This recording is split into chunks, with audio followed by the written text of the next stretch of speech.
Good morning, good afternoon, and good evening to all of you, wherever you might be in the world. My name is Andrea Ramage. I am your moderator for today's webinar, number 4 in the online ADB Sanitation Dialogue 2021.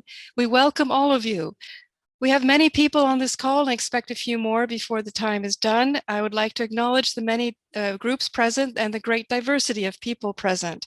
First of all, we have representatives from government, both central, provincial, and local. We welcome you. We have representatives from water and sanitation utilities, as well as academia. We also have international development organizations and financial institutions represented, alongside NGOs, CSOs, and philanthropy. We welcome all of you. And finally, the private sector is also represented in products, services, and consultancies, and we have members of the media present as well. A big hearty welcome to all of you. As a start, I'd like to give a quick summary of this webinar, just a few highlighted comments. We have a provocative title called Sex, Sanctity, and Sanitation for All. As you know, the business as usual approach to sanitation often leaves out groups and communities: women, children, poor and vulnerable people, ethnic minorities, people with disabilities, hard to reach populations, and transient or displaced people. We know that exclusion and inequality come at a high cost. For example, without the equal participation of all people, society has less opportunity to reach its full potential in terms of economy, public health, governance, and cohesion. In addition, marginalizing any group from access to safe sanitation exposes everyone in the area to feces-related diseases. In contrast, citywide inclusive sanitation, also called CWIS for short, has a strong focus on equity and inclusion. CWIS projects are designed to benefit everyone in a project area. Inclusive sanitation results in successful project outcomes through higher sanitation coverage, delivery of basic human rights, improvement of human health, environmental protection, and increased economic prosperity. The question now is this: how can we mainstream the mindset and practices of inclusive sanitation? So in today's webinar, our presenters will share case studies and tested solutions to begin to answer this question. Our first speaker group, Jane, will be speaking on behalf of both Jane and Yaver. Jane Olley is a sanitation specialist and technical manager with the NGO Water and Sanitation for Urban Poor, or WASUP, and working on citywide inclusive sanitation for 6 cities with populations of between 1 and 2 million. Much of Jane's work included building stakeholder understanding and commitment to new ways of delivering sanitation in ways that achieve both scale and financial viability. Her colleague Yaver will not be speaking today, but will be present during the discussion. Yaver is Managing Director of WASUP Advisory. Over the last 5 years, he has supported sanitation business planning, designed and analyzed business models, and developed new forms of contracts for public-private partnerships. We welcome both of you warmly, Jane and Yaver. And Jane, the floor is yours. Many thanks, Andrea.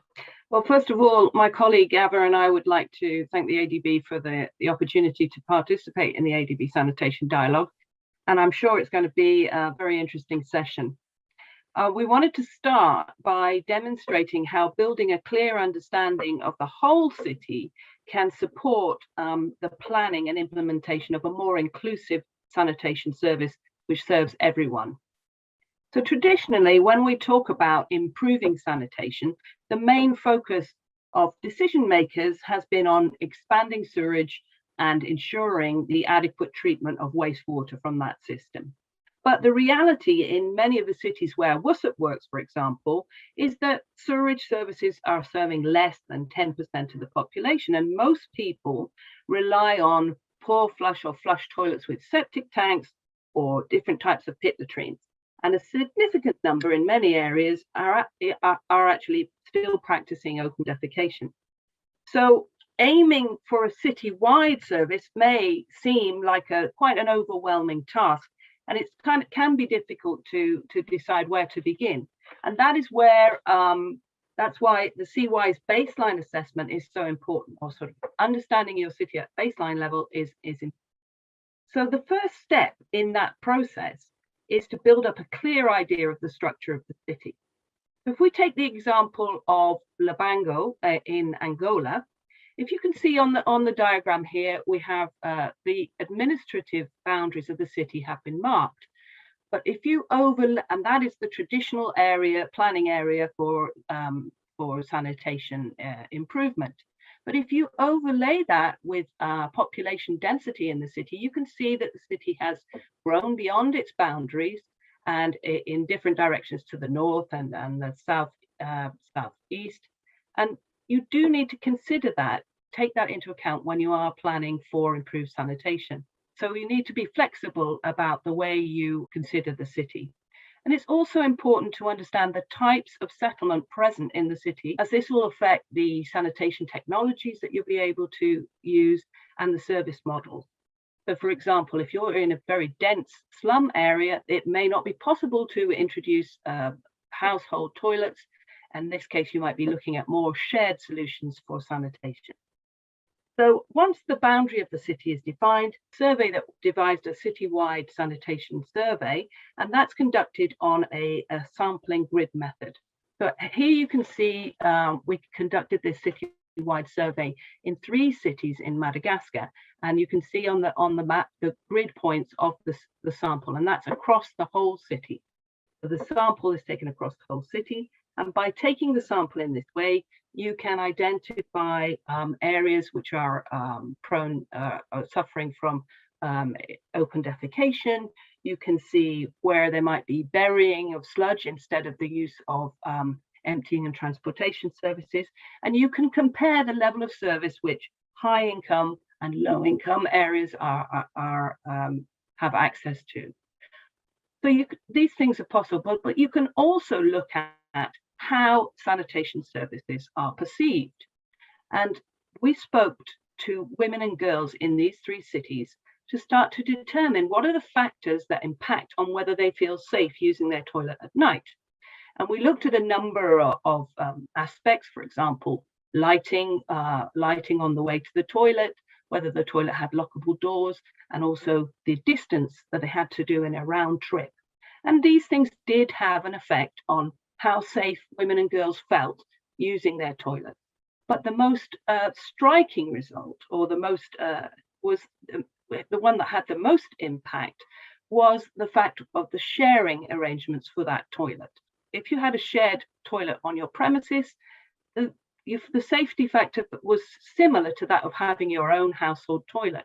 But as soon as women and girls had to leave the compound or the area where they lived and had to sort of a shared toilet beyond their premises, the confidence in going to the toilet at night reduced significantly to below 50%.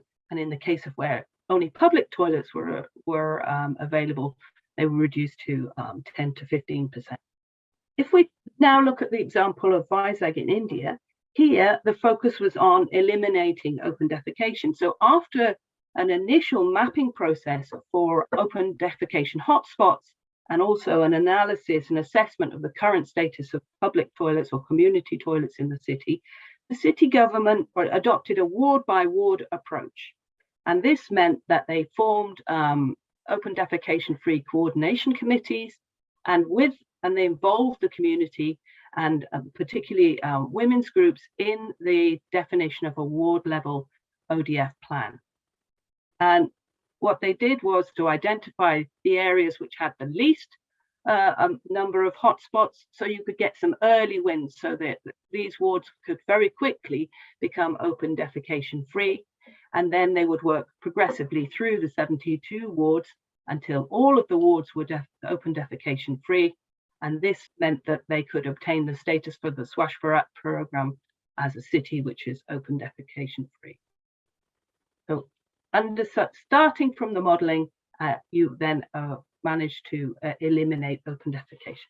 So, I mean, the CWIS assessment is important, and it can help you identify the key issues within your city, and it may even be able to identify potential solutions, as we've pointed out with the discussion with the women and girls in Madagascar.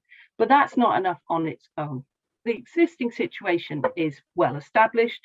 Everybody in the city has a sanitation service. It may not be very good quality, but it's what people have. And the existing enabling environment may present a barrier to actually changing that. So what we need to identify when we're looking at CWIS, or when we're trying to plan more inclusively, is look at what are the other triggers that might be available to help you move that forward. And there are a number of elements which are working to that effect in different parts of the world. For example, many countries have, in their national response to SDG, to the Sustainable Development Goals, have begun to separate out on sewered sanitation and non-sewered and set targets for those. There is political commitment either at national level, for example, the Swachh Bharat program, or at city level, for example, the Transform Freetown project, which is an initiative of the mayor. And then many countries are beginning to deal with increasing flooding or other climate events, which are forcing different ways to looking at the problem. So if we take the example of Kenya, the National Water and Sanitation Services Strategy now includes minimum targets for both sewered and non-sewered sanitation. And all of the water utilities who are responsible for this are now required to initiate an FSM program.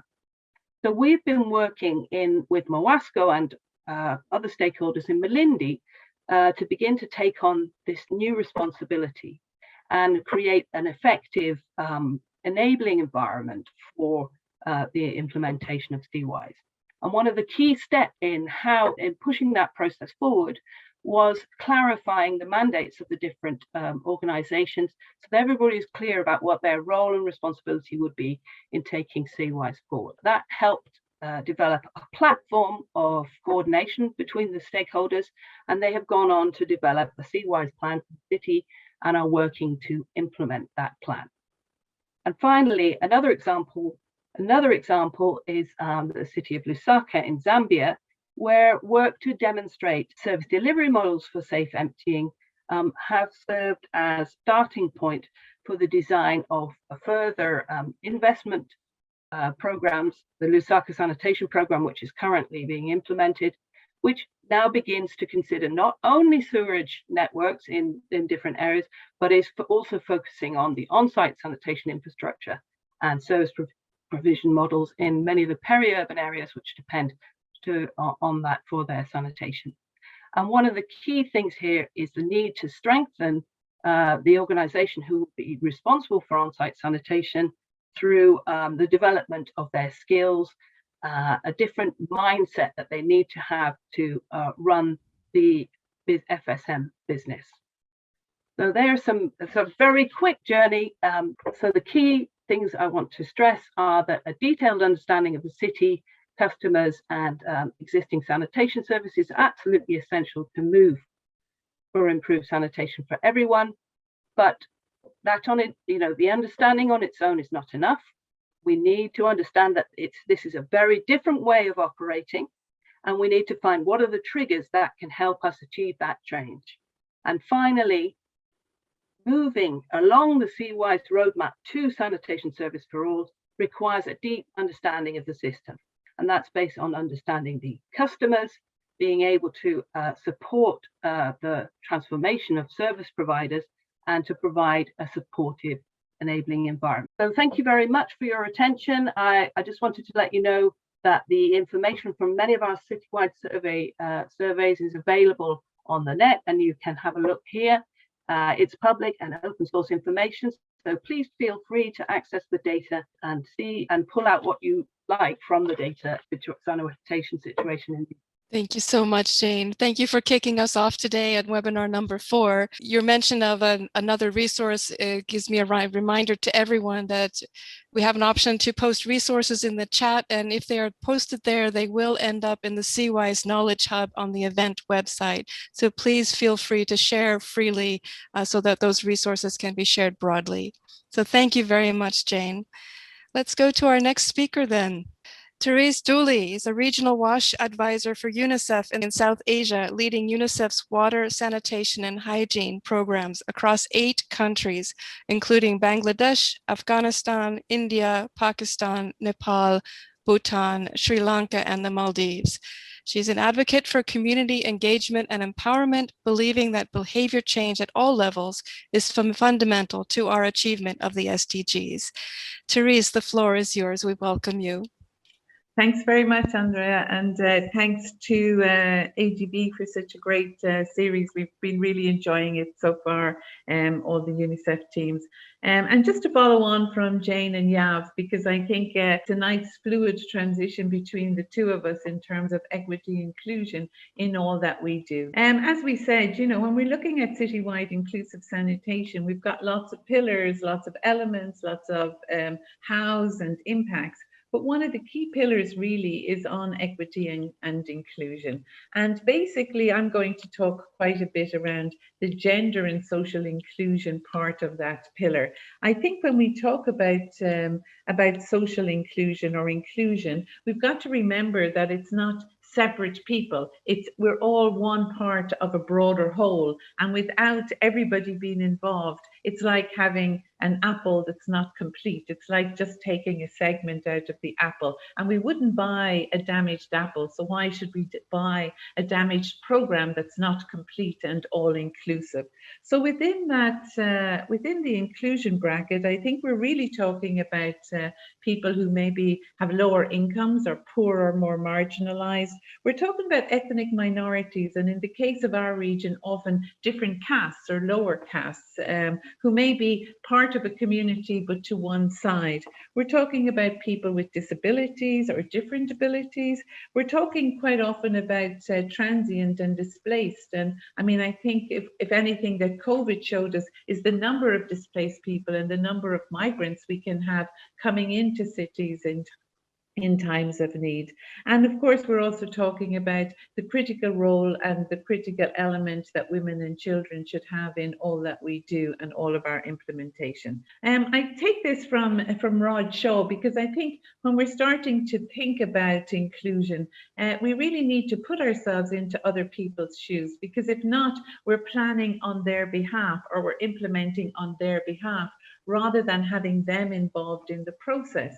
But this often is something that I show to myself every couple of weeks, and it's sort of, how would I feel if I was a young girl having to join a queue with older men just to use a shared toilet?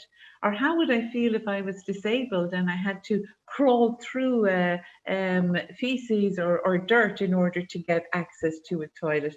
How would I feel if I was, a transient or a poorer mom or dad who, is listening to messages about toilets but can't even afford to put food on the table? How do I deal with this, and how do I make sure that these people are also involved in our planning and in everything that we do? So one thing I want to talk a little bit about is how we use data, and I think Jane gave some fabulous examples of the consultation and the consultative processes. I apologize that this is 2014. We do have the 2019, which is the latest data for Nepal. I waited to the last minute, but I just couldn't get the final approval to use it. But the reason I want to show you this is that from household surveys and from MICS and DHS surveys, many surveys, we actually have a lot of data on which we can sort of base some of our decisions, and maybe even some of the ways in which we can engage with people. We have data on the urban-rural. We have it on quintiles, or where people sit in terms of affordability spectrums. We have it in relation to education levels. We have it in relation to ethnicity. We have it in relation to the different zones. And quite often, this is data we're not using as a first step in what we do. And the reason why this one, and to my colleagues in Nepal, and congratulations on your ODF status, this will have quite changed, and it has quite changed in 2019. But the reason why I really like using this one as a particular interest is that if you look at the third column there, which says wealth quintile, and quite often what we're doing is within our programs, we think it's often the poorest that don't have access. But if you look at this, and we've double and triple checked the data in Nepal. It is actually the second and middle quintile people who defecate in the open. The reason being the subsidization program for the poorest and the affordability for the fourth and fifth quintile levels. So if in a normal process we would be utilized, or we didn't utilize data like this, quite often we continue to target the poorest. So just to say, there's lots of data out there. The issue is whether we're using that data. And I did encourage anyone who can to go to the JMP site, which is washdata.org, and most of this data is available. So basically, I'm going to just link to two particular categories: women and children and people with disabilities.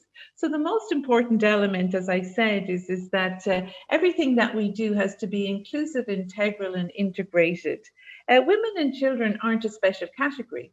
They're integral to our communities. They're part of our communities. They can make decisions.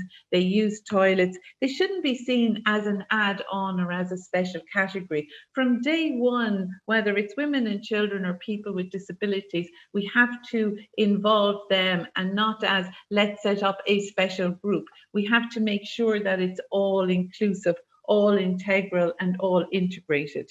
We know, for example, from studies done by the Water and Development Alliance, that there's a huge ripple effect on women from improvements in water and sanitation, but not just in terms of health, as we would normally say, and economic aspects, but in terms of empowerment, in terms of participation, in terms of representation.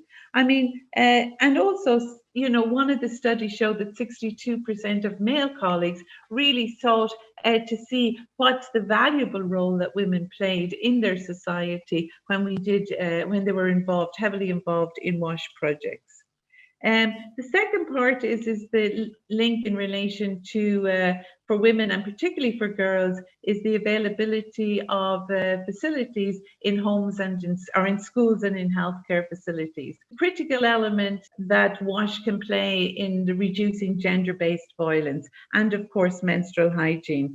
It matters every day to every woman on the planet. When we talk about people and meeting the needs of people with disabilities, in our region 690 million people have disabilities of one type or another, be they physical disabilities, cognitive learning disabilities, or other disabilities. To exclude people from sanitation projects basically means that we're excluding about 15% of the population. They're the largest minority groups that we have.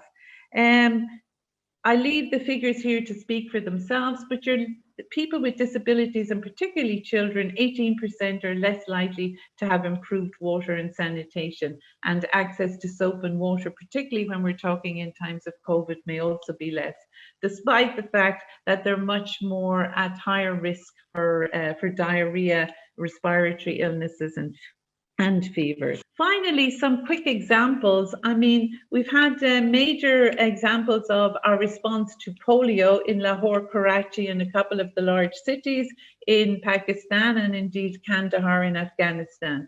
I think remembering that if you don't address a community as a whole, where you have wild polio, if you leave 15% of your disabled people out, you leave your women and children out, you leave your marginally excluded out, it basically means you cannot control the major diseases like polio. And unfortunately, I don't have time to go in, but we do have resource packs available on how this went.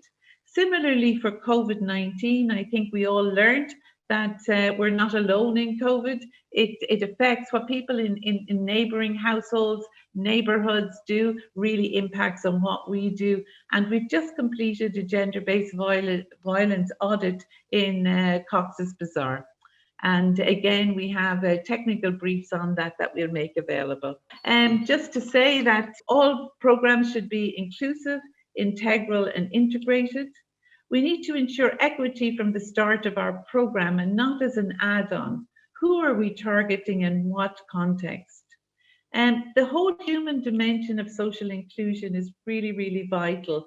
And we have to move beyond technologies and technical designs.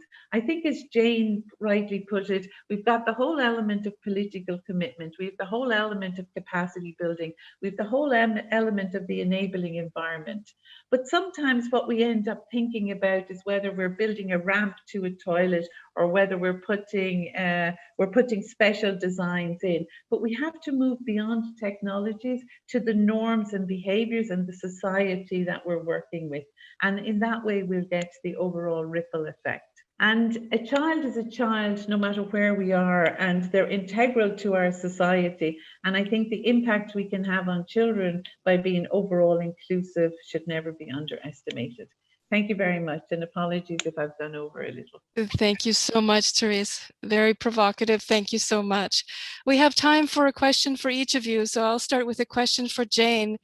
Two related questions about how you figured out or traced the sanitation services in the map that you showed. Was it the census method to collect or enter data?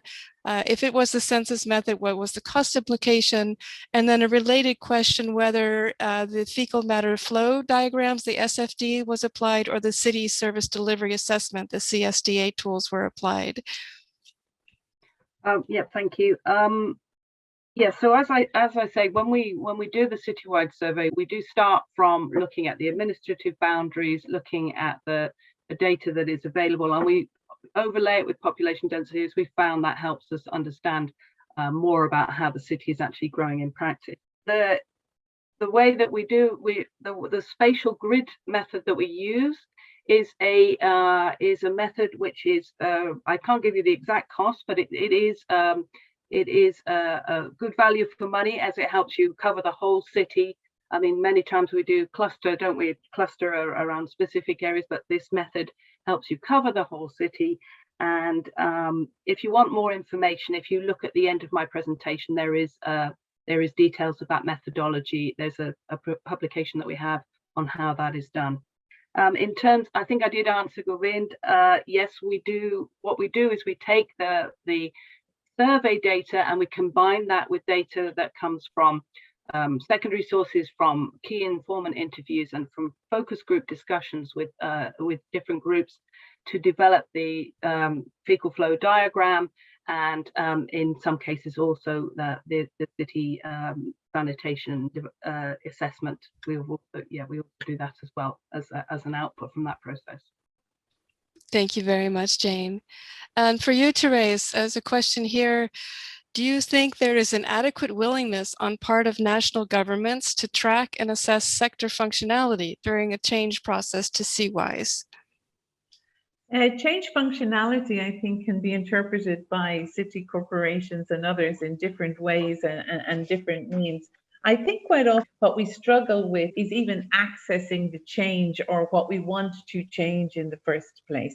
And if we don't do it, I think from the start, if it's not part of our thinking in how we're going to do something, then actually tracking the change, particularly if we're talking about change in terms of impact on people and on marginalized groups, then it becomes very difficult, because we monitor what we monitor. The results will tell us. There's the old saying that if we investigate the statistics long enough, they'll submit to us rather than helping us to track what we want to track. So I think the bigger question is, what is it we want to change? Therefore, what is it we will put into tracking, whether it's good or bad? I think we can learn so much if we're not getting something right, rather than always tracking what is good in our project. I hear you, Thérèse. And regarding, you've worked across so many different countries, you must have a perspective on the relative willingness of different countries and different national governments to take on the challenge of CWIS. What do you see? I think it really varies. I think sometimes our reluctance is our lack of knowledge and awareness of the broader elements, and so it can be quite difficult. I mean, I often think of it, if I look at disabilities and enhancing access to people with disabilities. When I started out, and I'll demonstrate my age now, 30 years ago, it was all about building ramps into school toilets for children. And that's what we thought was the solution. And the reality was that, you know, a child who needed a ramp wouldn't even be able to get to the school because there was no roads. So I think sometimes I think of CWIS a little bit the same. We think we have the answer, and we think as externals or as agencies, but until we really get involved and really envelop ourselves within the process, we can't really say for sure that we're doing comprehensive citywide inclusive sanitation. There is a willingness. I think it's more about the how and the practicality. Operationalizing it is always what becomes the issue, I think. Thank you, Thérèse. Jane, you might have we have 30 seconds or so if you wanted to also weigh in on that particular question. I think that Thérèse has done a good answered that very well, and as I say, it does. We've pointed out that there are triggers to make that attention, to bring that attention to CWIS demonstrated in the presentation. Thank you so much. Thank you, both of you. This concludes our short mini discussion period. We're going to go ahead now with our next two speakers, and then we'll have a longer discussion period. So at this time, I would like to introduce our next speaker, Prabhjot Khan. She is a social development specialist in ADB's Gender Equity Thematic Group. Her experience covers mainstreaming gender into programs and projects in infrastructure, such as urban, transport, energy, as well as social sectors such as skills, education, health, agricultural, and natural resources. Prabhjot, we look forward to your presentation, and you have the floor. Thank you, Andrea. Good morning, good afternoon, good evening, everyone. So in my presentation, I'll give a brief overview of gender in ADB's corporate architecture, and then I'll share some examples of ADB projects. So from this slide, we can see that the ADB's policy is almost like 2 decades old. In 1998, we had ADB's policy on gender and development. And in 2012, we had the ADB's gender categorization system. Very recently, last month, we have updated guidelines on gender mainstreaming categorization system in ADB projects. And our ADB strategy of 2030 that came in 2018, its operational plan for the operational plan on the gender, it came in 2019. So this is basically how gender has progressed within ADB. In this slide, we can see that ADB strategy 2030 that sets course for ADB's effort to respond effectively to Asia and Pacific regions' changing needs. In this strategy, we have 7 operational priorities, and we are committed to expand, the vision to achieve a prosperous, inclusive, resilient, and sustainable Asia and Pacific while sustaining efforts to eradicate extreme poverty. So this is the main vision.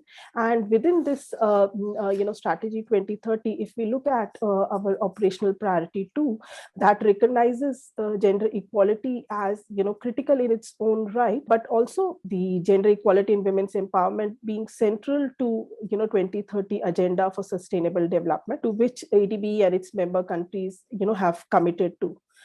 This operational plan has 5 approaches. So the first one is that we will upscale our gender mainstreaming efforts across operations and across sectors and themes. We will integrate sustainable development goals 5's transformative gender agenda.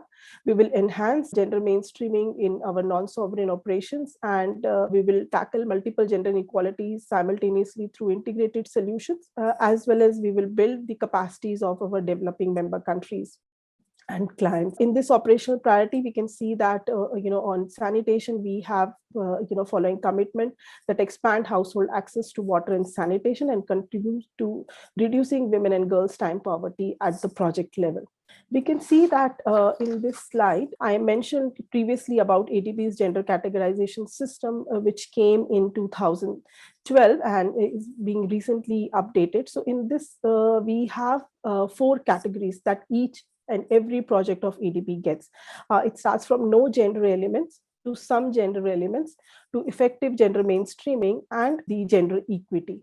And collectively, gender equity and effective gender mainstreaming, these both categories are known as gender mainstreamed category. That means that once we have the project assigned as one of these 2 categories, the project will have an additional document which we call as gender action plan. And if we look at the ADB portfolio from last 3 years, from 2018 to 2020, we can see that on the left side, the purple bar, which shows the gender mainstreamed elements project in different departments, as well as in within the whole ADB. We can see that for ADB it's like 82%. For different departments also we can see. At the same time, we can see there are very small portion of projects, those who don't have the gender mainstream category, so probably they're categorized as some gender elements. This ensures that the project focus, especially in water and other infrastructure services projects, there is very critical focus on gender mainstreaming. I will try to elaborate what exactly this means at the project level. So once we have the gender action plans within the project, this means that the project will have definite activities that proposes to mainstream gender across the project activities. So the first one being the access to sanitation services, to see that women and girls, they get access to sanitation services, but all through projects supporting women's employment and decision making, as well as looking at safety and security of women, capacity development of executing and implementing agencies. So these all become part of our gender action plan that projects are committed to implement at the project level. We, in some gender action plans, we also provide policy support. That means within the agency we would either have an indicator on coming up for a gender policy for an agency, or mainstreaming these the government policies on gender. It depends on from project to project. My previous speaker, Thérèse, has beautifully explained the citywide sanitation initiative, so I won't take much time on this. This basically, it's aims to ensure to look at the shift between the urban sanitation paradigm, aiming to ensure that everyone has access to safely managed sanitation by promoting range of solutions. In the citywide sanitation initiative, if we look at pillar 3, which is very specific to equity and inclusion, the activities are included to target specific unserved and undeserved groups such as women, ethnic minorities, urban poor, and people with disabilities. This is what somewhat our gender action plan also does. So we can see the same synergies here. These are some of the examples from our project gender action plan. So when we in these examples, these are basically design examples. So we can see that these different projects that we have, there has been a gender action plan in which a particular activity, target, quota is included to ensure that women benefit from it. So if you look at the first project, it's a EGM project, which we call as effective gender mainstreaming, the 4 categorization that I shared earlier. And a gender analysis has been done when the project was processed, and based on those gender analysis, the different activities are designed in the project. So these includes like quotas for participation of women, leadership training provided to female managers and cooperative members, and women's networks to be established to share information and knowledge. So this is from the first project, which is from China. Then the second example is from Bangladesh, which is Khulna Sewerage System Development Project. This project again is categorized as effective gender mainstreaming, and it included the different elements such as access to properties. But if you can see that there is a specific target on the households, and within the households we try to see that how women are being benefit, but also free sewer connections to poor and vulnerable group. So this is included in the project target. So when the project goes on to implement, they have to ensure that these targets are met. Similarly, we can see for the third project, which is from Georgia, the project, as I mentioned on the policy support, that the project will support coming up with water supply and sanitation policy, as well as there are some quotas and targets for women. So now at the design level, we can see that, how this translates into the results. So at the result level, we definitely see for all 3 projects from Nepal, Vietnam, and Indonesia, that, there is definitely access to households with, a particular number of women has been ensured that they get access, but also, how the achievements on, on the solid waste management, for example, 78% women representatives in Nepal got benefited, and We can see in Indonesia through neighborhood sanitation improvement plans, over 125,754 women got benefited. So these basically translates into results.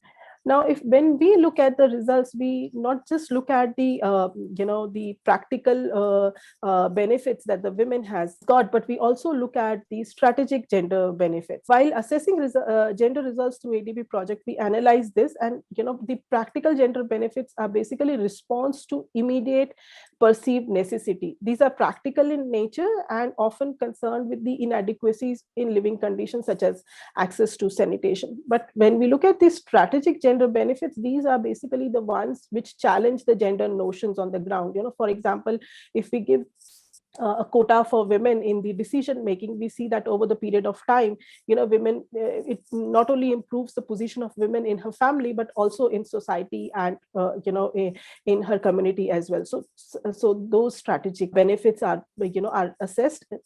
At the same time, when we are assessing our projects at completion, we look at 4 core parameters. These are the relevance, effectiveness, efficiency, and sustainability of our projects.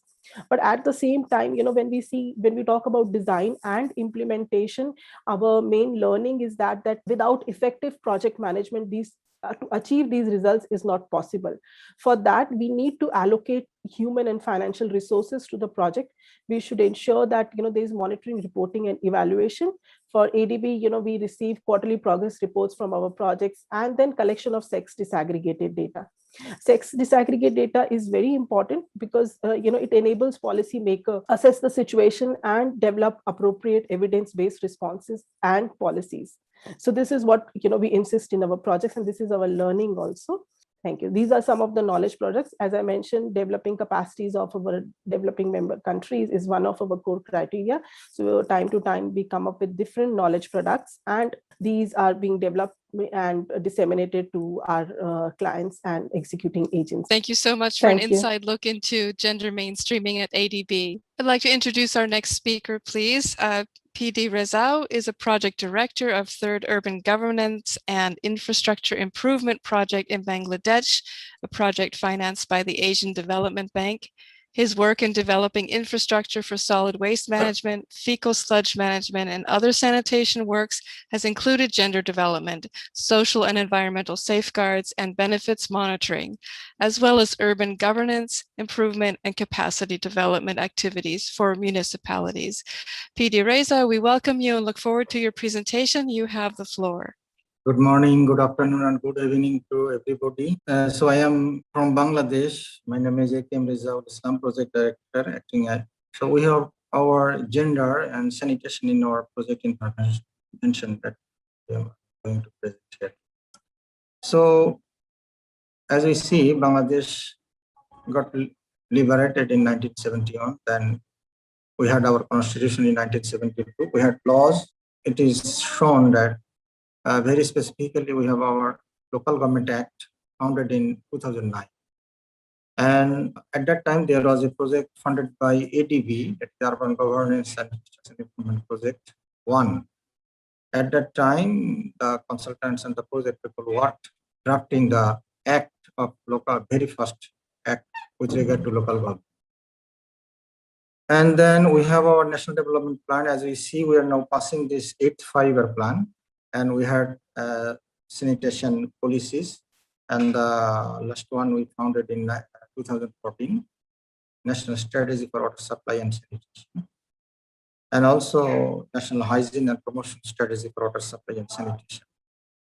And we have our regulations and water rules and environmental conservation rules and National Standard for Water Sanitation Hygiene in Bangladesh. And as we see in our national and local gender policies, all the institutions should have gender responsive water supply and sanitation.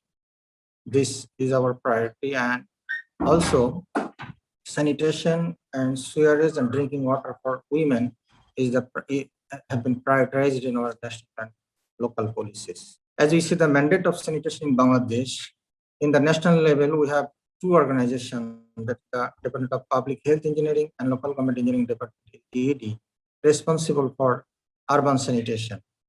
And for country level, there are municipalities, there are city corporations, there are NGOs, there are community-based organizations, and water and sewage authorities, local government institutions, and private operators acting for sanitation. So in Bangladesh, local government engineering department playing as a acting role in managing sanitation also. So in the 8-5-year plan, it has been mentioned one of the project of LGED in Joshua municipality, where there is integrated waste management. And also we have shown in the slide, there are some ongoing works under LGED. As we see, there are 32 landfills and 28 fecal sludge treatment plants are being constructed in different municipalities. So with regard to mainstreaming gender and sanitation in our national level, there is policy in the local government act in the municipality that where there is town level coordination committee, there is every quarter there will be a meeting held with regard to the everything going on in the municipality. So where 1/3 of the members is mandatory to be women, and where in the municipality there are ward committees. So in the ward committees, there must be 40% of the members should be women. So in this way, in our national policy, the provisions of women participation and leadership has been kept in the provision. In our local government engineering department headquarters, we have our gender firm who is looking after every project being implemented by LGED, where we are looking for where there is gender, there is provision of gender is being followed or not, and we are following gender segregated data, and we are reporting. This has been a common practice in LGED. Also, we are constructed women-friendly transport, toilet, prayer room, etc., and gender-friendly sanitation facilities are also being constructed. All projects undertaken by local government engineering department. As may be cited that in the slum improvement committees under this project, where there are leaderships taken by the women, and also there are labor contracting society support by women for empowerment. We have our gender action plan and poverty reduction action plan where in our municipalities, and we are following this also, where there are safe water, sanitation, waste management, drainage and livelihood supports for the poor women.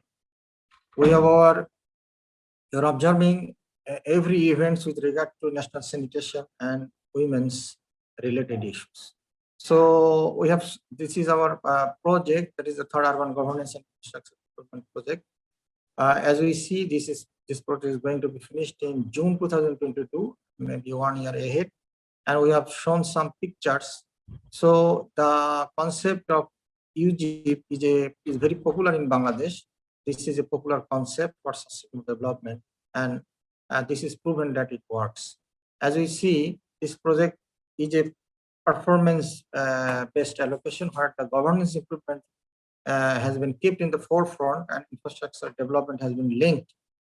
And therefore, this where the municipality is very much eager to get the infrastructure support. So there are some conditions given for governance improvement. So and link this infrastructure development and governance improvement. And this has been proved very effective in Bangladesh. And with regard to the manuals and trainings, we have prepared our waste management training manual for O&M and sanitary landfill and for the fecal sludge treatment plant. Also, we have prepared guidelines for waste segregation at sources, and we have provided so many trainings to the municipality relevant peoples for conducting this assignment. And as we see, with regard to UGIP 3, we have some key achievements with regard to governance improvement and infrastructure development. As we see, governance development, we have 7 areas for development. With regard to citizen awareness and participation, 40% women and 1/3 of the women member have been ensured as women empowerment, towards women empowerment. As I have mentioned earlier also, there are Purusha development plan and master plan which have been also prepared in gender responsive way. And there is a gap and prep in 36 municipal town where as we see, 3.07 million USD spent for gender development from the own resources of the municipalities, and where $5.5 million has been spent by the municipalities for the poverty alleviation and development. And resource mobilization, as we see, it has been doubled and tripled, and there are financial management and administrative accountability, and some essential services of the municipalities has been kept functional. With regard to infrastructure development, as we see, 6 sectors we are have taken integrated way: that's urban sanitation, water supply, roads and transport, drainage system, municipal facilities like market park, community centers, bus terminals, etc., and slum improvement. And as you see, women have been given appreciation and award. In our local government engineering department, there is a national award system where the municipality women, those who are self-reliant and very much remarkable, they are being awarded, as we see, 2017, 2018, 2019, 20, and 2021. Every year, women under our municipality have been being awarded. So, and as we see, within our project, 30,000 person have been trained, of which 35% of are women.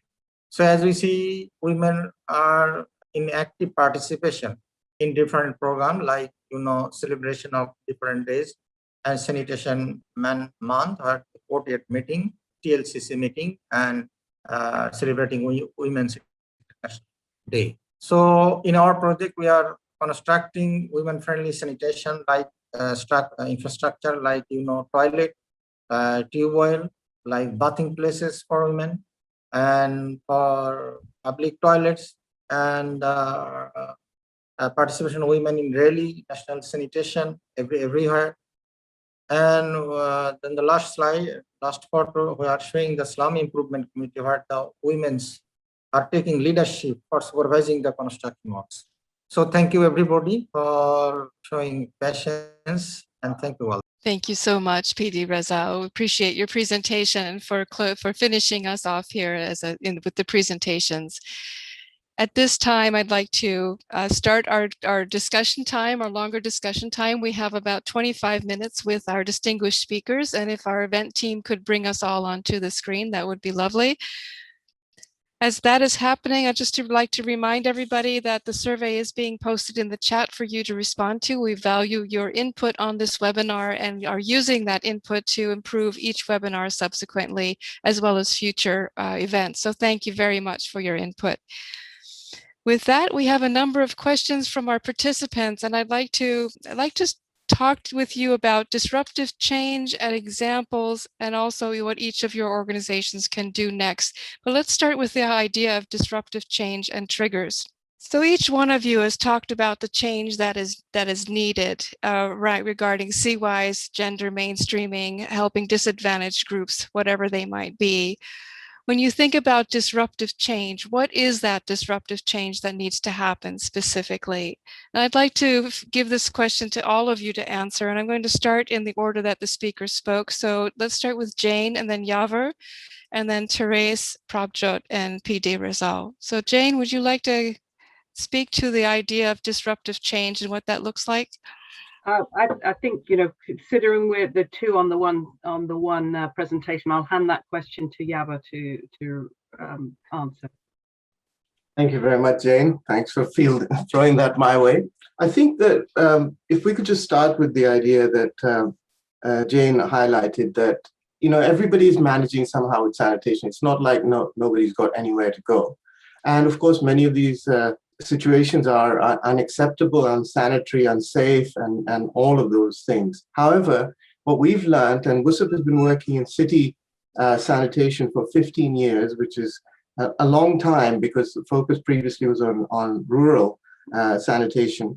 What we have learned is that even getting people who have substandard sanitation to change and accept a new type of sanitation is not a given. Just because it looks good to us, it's unfamiliar to those people who are going to take the service. So the first aspect of disruptive change is to make sure that the solution is actually something that they value rather than we think is right, and that is appropriate for them. The second thing about disruptive change is also the idea that in policy-making circles, and I know that in some of the countries we've spoken about, there's this, if you like, rather optimistic belief that that sewerage will solve everybody's problems. We've come across this in policymakers and senior figures throughout government. Of course, we're not going to have on-site sanitation, we're going to have sewers for everyone. So changing their minds to believe that a mix of sanitation solutions is what's necessary to get improved services in a reasonable time frame at a reasonable cost to everyone is the second change that we need. So the third and the biggest component we've not talked about is that sustainable sanitation requires service providers who are effective businesses that can cover their O&M costs and so on. Changing the minds of people who run water supply networks and sewers to accept that all kinds of sanitation fall in their remit and that they need to find business models to make them operate is the last and most difficult part of this change. Thank you. Thank you so much, Yaver. I was going to ask, I forgot to mention ahead of time, so this is my fault. I forgot to ask all of you to be somewhat concise in your comments so we have time for more questions.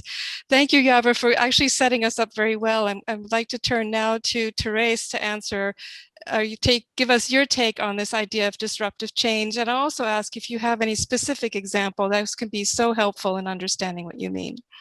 Sure, thank you very much. And I think there's no need to add on to what Yaver has said because he's covered the value, policy, and sustaining. The biggest disruptive change, or the biggest example I can think of, has been our lockdown due to COVID. That has been a huge disruptive change for every one of us. And I think every one of us have realized how we need to change, how we have to do things differently, but also how we have to be adaptive to what the circumstances are around and allow us to do. In sanitation, I mean, communal toilets with queuing, we had to change how we did that. Do you know, waste disposal, we had to change and really look at how we did this. So think of it as a learning process. None of us want COVID to stay, but it also helped us to accelerate some of our solutions because it really made us sort of take everything off of the table that we had previously learned and taught and look at things in a new and a very quick and reactive way. So I think a practical example, that would be the one I give. We have lots of other ones which are more long-term planning in that. But when you talk disruptive, there's a disruptive example that I hope is simple and clear. Thank you, Thérèse. Let's see, over to you, Prabhjot. I'm especially curious if any of you have any specific examples of disruptive change that has been effective. Thank you, Andrea. I think Yaver and Thérèse before me beautifully summed up, So from my side, I would like to add that, designing a project, it's very important to ask that, you're providing an access to service, but is it just the access to service, or are you trying to challenge the, the gender and power relation norm also? And when you think like that, you look at the, because of the time, I briefly sort of alluded on practical and strategic gender benefits, but it starts from actually, the practical need, which is, to reach the women and girls in the poorest of area, but also, also increasing their capacity so that they are not forever. And that for me is is the disruptive change that we are looking at. It is looking at the strategic gender needs. For example, I'll share one of the projects with you where we were doing the project completion report, and one of the women told us that because of the project, because I was participating in the water and sanitation committee of the project, I was allowed to go out of my home for a reason that is other than familial, because I was, only going out because of the family reasons. And that for me was the biggest change, that women had in her, that I would have seen in that project. So things like that, I think it comes to the strategic gender benefits, and also, how you're challenging the gender and power relations through the different projects. And that's why I feel that, if we want to achieve the, sustainable development goals, transformative gender agenda, the ADB projects must ensure that the specific needs of women and girls are addressed through the sanitation projects. Thanks. Thank you, Prabhjot. MPD Rezaul, do you have any additional comments you'd like to make on this idea of disruptive change, especially in the context of your experience with the project you just shared with us? Did that project have any examples of disruptive change or opportunities that you see for the future? Thank you, Andrea. I am very much eager to say that the concept of our project has been worked in Bangladesh municipalities very well. The concept of infrastructure development linked with governance criteria. And we have 7 major areas of governance criteria. One of them is gender development, poverty. We have seen that municipalities are very much eager to have their infrastructure funding.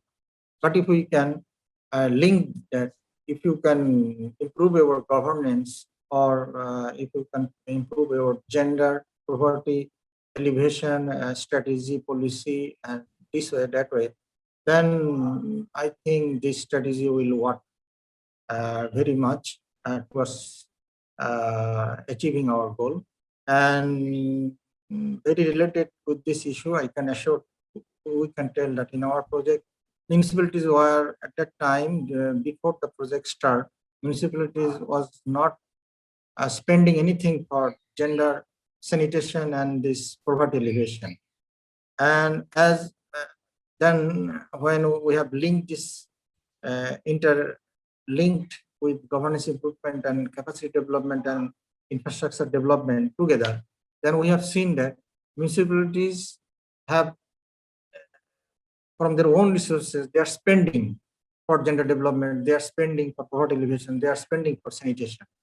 So this way, if we can manage our policy towards achieving our goal, that will be active and beneficiary for achieving goals. Thank you. Thank you so much. Thank you so much, PD Rezaul. What you referred to as policy as a trigger for change. We're interested in that topic as well. What are the triggers for change that you've seen especially? Let's just do a quick lightning round, if you would. I was thinking about in your experience, what are the 1 or 2 triggers of change that you found to be especially influential? Now, Jane, I'll just follow the same order here. Jane, what would you say in your experience? I think one of the key ones that we've noticed in a number of the countries we're working in is this focus on the sustainable development goals. This has led a number of countries to rethink how they look at sanitation, and it has opened up to think beyond the sewerage and wastewater treatment plant model. Thank you. And then over to you, Yaver, very quickly in our lightning round. What would you say are some triggers for change? Well, I think disease. So cholera often drives policymakers, and I think now COVID, as Thérèse has pointed out, is a big lever for change. Thank you. Thérèse? I think good data and good advocacy around that data, using that data to its fullest potential. Thank you. Over to you, Prabhjot. Triggers for change. I think, data, especially sex disaggregate data, give policymakers the tool to understand, what are the needs on the ground. So I think sex disaggregated data collection at all levels, at the project level, as well as, at the city level, at the province level is very, very important. And that I would see as the trigger for change. Thank you so much. PD Rezaul, what would you say are some of your 1 or 2 top triggers for change? As we see that we are, to my understanding, we are not in the back foot with regard to data, information and everything. I think we have and data and everything. So if we can set our policy with regard to it, and immediately, if we can start implementation, because we have our SDG goals very near in the coming years, and we have to shoot those SDG goals within this time frame. So there is no time. And with the stringent policy, we have to trigger our implementation. So that's how we can go ahead. Thank you. Thank you so much. Thank you all for mentioning a real collection of levers for change. I'd like to switch to a different topic at this point. There have been a number of comments in response to your presentation, Thérèse, especially the slide that had the shoes on it, stepping into someone else's shoes, that really resonated with everyone. So I'd like to pick up on that. Looking into someone's shoes does give you a new perspective. And so the question is, are there any strategies when you look at someone, step into someone else's shoes, are there any strategies for engaging those marginalized groups in different ways? What have you learned by stepping into someone else's shoes, changed your approach and taken a different way than you might have otherwise? Sorry, I don't know if you want me to answer directly or. Yes, go ahead, Thérèse, and then we'll see if any one of you would like to respond as well. Just raise your hand so I can see. Go ahead, Thérèse. Apologies for that, as I jumped in too quickly. I think the issue of, I mean, first of all, I want to acknowledge that it's a WebEx slide done by Rod Shaw. It's not my slide. Just that I really find it very beneficial to me. And I think we've also got to recognize that not everybody has a pair of shoes. So maybe it's walking in somebody else's footprints. It might be a little bit better to say. But I think fundamentally, the main reason I use this is to understand the variety and type of people that we need to target.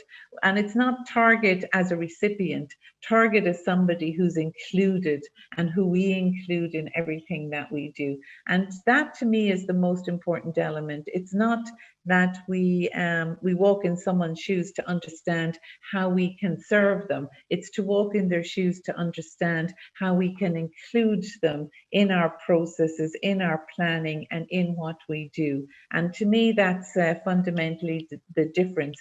So it's not about saying, let's have a women's group or let's have a certain proportion of women in a group, because that's almost tokenism if we don't do it in an inclusive way. It's how would I feel as a woman sitting in a group who's not allowed to speak in that group? You know, how would I feel as a disabled person, you know, who's not invited to a group because it takes me 10 minutes longer to get there? So I think it's more about looking at the inclusivity rather than the sort of, are we serving the people? Because I think serving the people is a planning and probably even a technical function, but inclusivity is about total integration. That's just my simplified sort of way that I look at things. It sounds as if you're talking about a sort of empathy, Thérèse, developing a sort of empathy for those groups and being aware of what it feels like for them to be included or not included. Yeah, I think it's beyond empathy. I think it's sort of, I mean, empathy is probably the first step, but I think then it's sort of finding solutions to make sure that they're involved. I mean, the one thing that I've learned is that, you know, inclusion isn't about serving the people. It's not about building a toilet that has a wider door. It's about having people involved in the decision on where the toilet goes, how it functions, and what it should do. Because I think sometimes we do an engineering solution to a social problem rather than bringing the social part first, and the engineering solution will come after. But that's just maybe my more simplified sort of way that I view things. Thanks, Thérèse. I'm going to pose the questions a little differently because I'm seeing some traffic on the chat, and that is, I think people are hungry for some examples of what you're talking about. So for the rest of the speaker, we'll continue on this subject, but I would like to hear any innovative examples you might have about this engaging people in a more inclusive way. So Jane, you raised your hand. Go ahead. Okay, I'm not sure whether what I wanted to do was we were talking about the citywide survey methodology. You know, when you've got the results from the survey, you go, oh yeah, look at all this data. I can really understand what's going on. But that is only the starting point for your design, and you know that is the starting point to go back. If you've identified a specific area, say you're looking at open defecation, to go and speak to that community and involve them in the process of improving their particular neighborhood. So it's that helps you identify where particular problems might be, but it's the start point for the design of the solutions in an inclusive way. To expand on that, Jane, what are some of the practical methodologies that would come out of data like that to engage, for example, a disadvantaged group or the group with disabilities? For group with this, okay, so in terms, I think the BISAC example is probably the best example of that. I wasn't as closely, I'm not sure about the disabilities aspect of that, but basically the community itself was involved in the design process, and that design process include work around the design of the toilet. So women, particularly women in this case, were involved in what would be required and how that and where those places should be undertaken. Thank you. Prabhjot, you have your hand raised. Please go ahead. Yes, I wanted to add that, I completely agree with Therese, and, it's not about, having quota for women, but, what are their contributions and how those contributions in those meetings are being taken into account in the project implementation, and are we looking at those changes, and are we counting those things? Because definitely we have different projects where we have different targets for women, but it's not just about those targets for women. And that's why I come to an important point that that it's not about a good project design, but also at the completion we must see that whatever the project has committed to achieve, whether those gender results were achieved or not. And I think in terms of example, PD Rezaul's example he presented, this project from Bangladesh is a good example, because he talked about this committees, so many of these women, these committees were developed to actually to work on the community action plans to improve facilities such as tube wells, toilets, drain, footpath, street lighting. But what we saw over the year, and he mentioned that it was like a 3 different projects over a long period of time, and we see that many of these women they went on to be elected as councillors in city corporations and Purshavas, and became the members of the organizations such as local management committees, intercity trade associations. So that's how we see that the change, not over a short period of time, we have to account into a longer period of time, and we have to see that how different projects in their project interval contribute to that change, and we need to count that. So this is what I wanted to add from myself. Thanks. Thank you, Prabhjot. I'd like to go to PD Rezaul now. There's a specific question for you, PD, from some of our participants. They would like to understand how participation in decision-making in WASH was ensured in the ward committees in Bangladesh currently. The point the participant is making here is that participation in those committees does not necessarily mean empowerment. And if you could comment on that, please. Thank you very much. Actually, we have to understand in the municipality, the last tier is the ward committee, but there are 40% women members. So in fact, what is happening in the lower tier, the need assessment, the demand, and everything, what they want to raise in the meeting by themselves. And this way, the recommendation of the ward committee goes to the top level, town level coordination committee of the municipality, where there are also 30%, 1/3 of the members are women, and the stakeholders from different communities.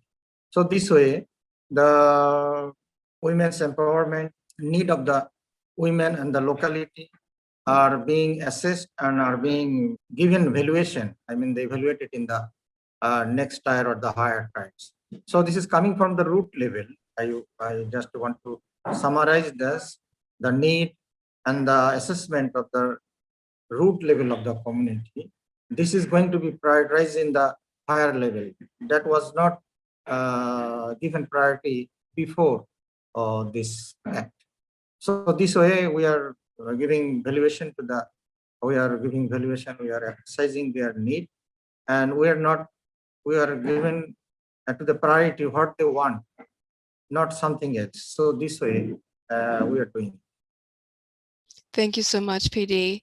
Would anyone else like to comment on this last question of inclusiveness? If I could, please, Andrea. Yes, please go ahead, Thérèse. If you look at the last International Decade of Water and Sanitation, the finding of women's involvement, particularly in management committees, was that we were reaching targets but the quality and value of their participation was very, very low. So in other words, we had maybe of a committee of 5, we had 2 or 3 women, but they were normally given the jobs of cleaning the water points or the toilets rather than being the chair or the vice chair of the committee. And I think in the last 2 decades, we've come a long way. And I talked about the ripple effect, and the ripple effect study saw that, you know, 33% of women got involved outside of the water committees and in broader community committees as a result of their training and their involvement in the WASH committees. So they got more involved. And there was a bigger perception and understanding there was a 62% increased male perception of women's role, you know, a better value on women's role, because now they had more visibility through their involvement in some of this. So, you know, so this is what I'm sort of saying, the difference between seeing them as a recipient or as a contributor and inherent to what we're doing. Thank you, Thérèse. Yaver? So I think just to pick on Thérèse, or build on Thérèse's point, recipient, the way we look at them in this issue in WSUP is that we think of them as customers. Ultimately, they are customers who deserve a service, and there's got to be a way to pay for it. So I do feel a lot of the discussion has been about the planning stage and implementation of initial projects. In WSUP, we want to also think about how, on an ongoing basis, these users are going to continue to pay for the service and get good value. So I would just encourage everyone to think a lot more about things like the long-term operations. How do we involve all segments of society in deciding not only what they should have, but how it will be sustained in the long term? Who will pay for it? I noticed one of the comments is about having a financier or national government targets is fine. You know, all it does is build a lot of white elephants. You can end up with a lot of toilets that fall into disuse. I've been around Freetown where a lot of toilets were built and many of them were now abandoned. So the real question is, how do we involve these customers who for the long term are going to use these facilities in ensuring that they can pay for the service, or someone pays for the service. And it will not be ADB, it won't be local government department, it'll be them or their municipality. And that's where we've got to really look at this. Thank you so much, Yaver. You've just started our lightning round. I'd like to hear from the rest of our speakers, your thoughts also. To use your words, Yaver, what would you like our participants to think a lot more about in your closing words? Just a sentence or two, please. Let's start with Jane, then Thérèse, then Prabhjot, and PD Rezaul. What would you like our participants to think a lot more about? I think that our participants should understand that this move to CWIS is a very significant change for decision makers, for mandate holders, and it will take a significant time for that to be successful. Thank you, Jane. Thérèse? Yeah, I think similar to what Jane and others have said. I mean, I think it's has everyone got a complete understanding of citywide inclusive sanitation? I think it's a well-used term, but I'm not sure how all of our capacities are in relation to its true meaning, if you like, and link that to the long-term sustainability. Because if everybody is included, everybody will want and everyone will maintain their services. Thank you, Thérèse. Over to you, Prabhjot. Thanks, Andrea. I think I completely agree with my co-panelists. It's about, thinking about who is the end user of your project. It's not just about the sanitation project and building the toilet, but and how you are reaching that end user, how the end user is going to utilize that services, and is it going to be, for them? Do they have any capacity to contribute to the decisions, especially at the poor and vulnerable level, when you are not allowed to have that many opportunities? How are they involved in those decisions is very important. And when we see project from those perspectives, I think those gives us important insights, how to sort of design a project and have those elements in that project. Thank you, inclusion elements in that project. Thank you, Prabhjot. And PD Rezaul, you get the last word today before we conclude. Thank you. Just a quick lightning round. Yes. In my project, what happens, end users, all our development works are being originated from them. I mean, with their demand, with their necessity, with their claim, we are doing, we're not doing ourselves. So they have been involved with the process very much from the root and in the implementation also. Like in our slums, those are the toilets, there are the tube wells, there are the drains, food parts and everything. From long ago, these are the prime demand. And every day they are going to use it. So we also given them training, and also we are making a caretaker to look after the infrastructure built for the community. And we found them, they are very much eager. I mean, they are very much eager and interested to maintain the infrastructure by themselves. And also the municipalities, they are very much the right track to support them and supervise them. And as what I want to mention, that as all our infrastructure are coming out of the demand of municipalities from the root level, as they are the end users, so they are going to take care of everything. And also municipalities is above them to supervise everything. So this way, the operation and maintenance and future taking care of the infrastructure are going to be taken care of. Thank you.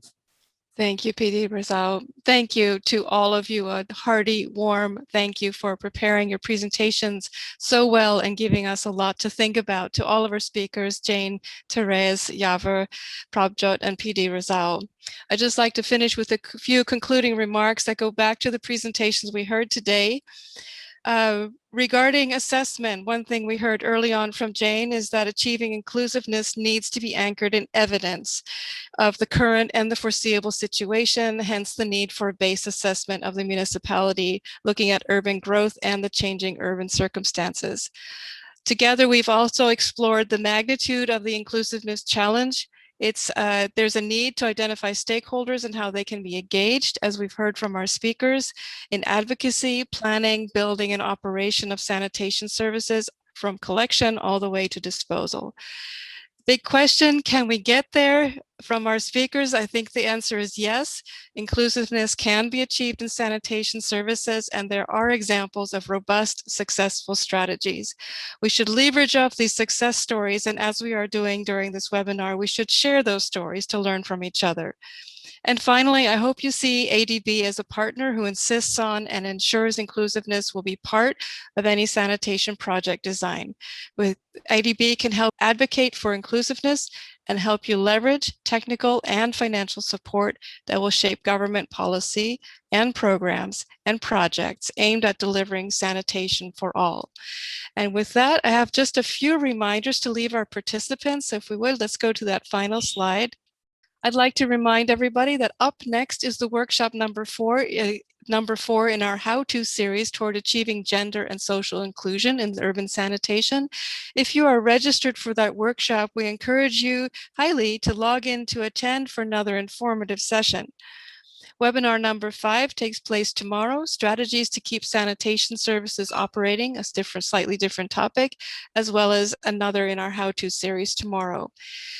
Again, a reminder to fill in the survey. We are eager to hear your input on today's webinar so that we can improve tomorrow and the one after that, as well as events like this. If you're looking for copies for materials, and I know some of you are, the dialogue materials are all posted on the event website under the CWIS Knowledge Hub and other places. That includes the presentations from today, as well as the resources that were posted in the chat today.